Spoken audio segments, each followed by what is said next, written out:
Alright, here we have our storybooks and picture books. These are great for bedtime stories, naptime stories, anytime you want to read. They are super well done. I'm going to start out with one of our combined volumes. So there are multiple titles in this one. This is Aesop's. We have more different anthologies that are stories for little children. So you open them all up, you have a table of contents that shows you what's in it. And I love the Aesop stories because they're the moral of stories, what do you learn, and at the very end of each one, you can find the end of a story. Slow and steady wins the race. This one's the tortoise and the hare. It states that moral for you, and it gets your children starting to kind of understand consequences in life, and I don't know. I love Aesop stories. So, up next we have our Usborne picture books. These are beautifully illustrated. I am collecting these. There are multiple in this series. This one happens to be Jack and the Beanstalk. And they are just gorgeous. Vibrant colors, the illustrations, they're just gorgeous. I can't go over them.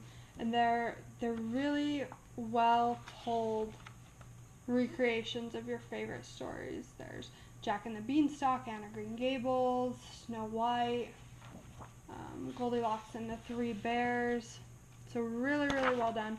And in the back, what I love about this one is it actually tells you the history of Jack and the Beanstalk, that it's been around since 1807, but it was first written down in 1807, but the story's been around before that. So I love these. If you're into classic tales, I definitely recommend them. Up next, we have A Tale of Two Beasts.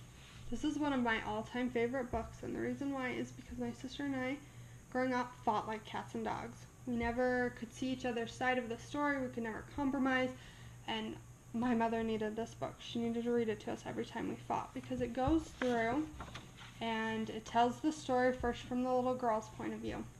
I was walking home from Grandma's house through the deep dark woods, and when I spied a strange little beast. He was stuck up in a tree and whining sadly. And it tells everything from her point of view. You see her in the illustrations, and the beast is just kind of this small little creature. Then you get to part 2, The Terrible Beast slide. And his starts, I was hanging from my favorite tree singing happily to the birds when I was ambushed by a terrible beast. And so it's just funny, they both think each other are terrible beasts. And it goes through now from his point of view and what he experiences, even though it's the same actions happening to both of them. And so at the end, they kind of come back to each other and figure out that neither one is so terrible after all. And so I love this. It is a great story for children. Up next, we have Cordelia. It's been featured in a couple of my other videos because I love this book so much.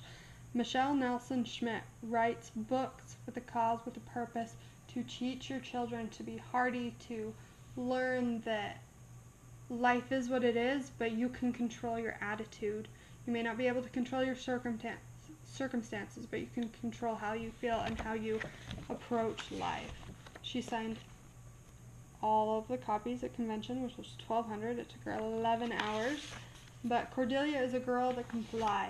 And she loves to fly, and nothing brings her more joy except for somebody tells her she can't fly, and she starts to feel a little gray about it and dreary. And the pictures turn to black and white, and Cordelia is very sad. And then she realizes, with confidence and strength, Cordelia began anew. She was a girl who could fly, and she knew that this was true. As Cordelia ran along, a feeling began to start. It was soothing her soul and healing in her heart. She remembered who she was and that she loved to fly. As the doubts of others fell away, she rose into the sky. Cordelia began to fly, to sing and play and soar, because what others thought didn't matter anymore. And so it's just a super sweet story, basically telling your kids to embrace who you are and own it. Last but not least, we have Nibbles, the Book Monster. Every home needs this book because it is so adorable and unique. Nibbles is a book monster, and at the very beginning, you let him out of his cage. And it talks about what he likes to eat, and then all of a sudden, you choose right out of your book, and into a few of your favorite fairy tales. Goldilocks and the Three Bears. The storyline is changed to include Nibbles, Little Red Riding Hood. Again, he chews out. Jack and the Beanstalk. And these books are bound in. I've never seen something so creative. It won the 2006 New Children's Fiction Award, and at the end of the book, closed the cage on Nibbles. Phew, well done. Now you really mustn't take your eyes off Nibbles. Not even for 1 second. Stop. Can you hear something? What is that noise? And then you check the cage, and Nibbles has chewed right out of the book. So adorable. Everybody needs this book.